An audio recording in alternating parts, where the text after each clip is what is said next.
Hey guys, this is your girl Christy Speaks. Now, I read something really interesting and I had to talk about it because it sounds so crazy. Now, this is something called the CAREN Act. The CAREN Act stands for Caution Against Racially Exploitative Non-Emergencies Act.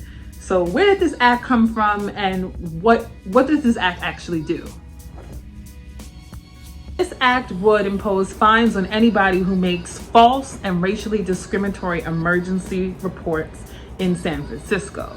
When Sherman made this tweet, I was looking at a lot of the replies, the comments, seeing who liked it, who was retweeting it, and what a lot of opposers had to say. Now, one person replied back, his name is Tim White. He said, now, if someone tried to acronym a law, the Shamann Act, you'd be outraged.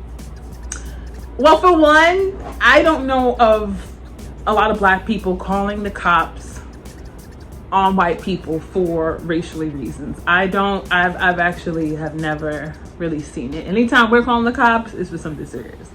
But the Shamann Act, Shamann is not calling Karen. Shamann is not calling the cops on Karen. Let's just be real. Now, officials are saying this whole act actually was inspired by Amy Cooper. So for those who don't know, that was the woman who was in Central Park who refused to put a leash on her dog.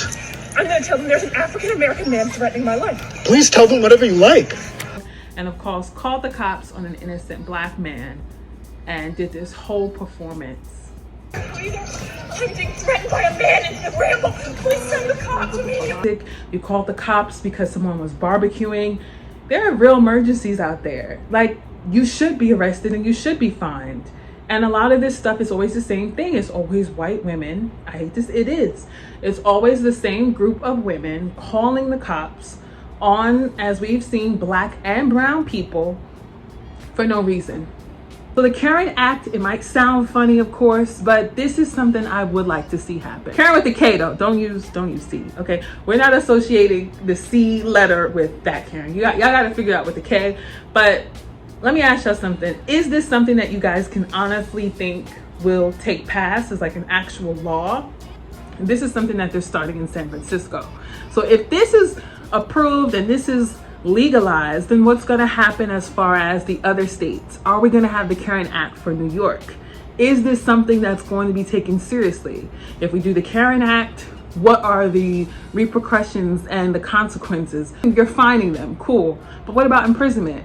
What if someone calls the cops on a Black family for absolutely no reason and the cops come out there and then you also have a murder happening across town? I don't know. Making a false report is already a crime, but the bill would go further and amend the San Francisco Police Code to make it unlawful for a person to fabricate a report based on someone's ethnicity, race, religious affiliation, gender, or sexual orientation. Under this legislation, the person who was subject to the call would be allowed to seek civil remedy through the courts. So the CAREN Act, it isn't exactly official yet, but do you guys agree with the CAREN Act? Should it be called something else? And if these Karens and Kevins and Amy's or whoever it is, if they are wrongfully calling the cops on anyone, how much should they pay? What should those fines look like? What should the length of terms of imprisonment look like as well? Let me know your thoughts.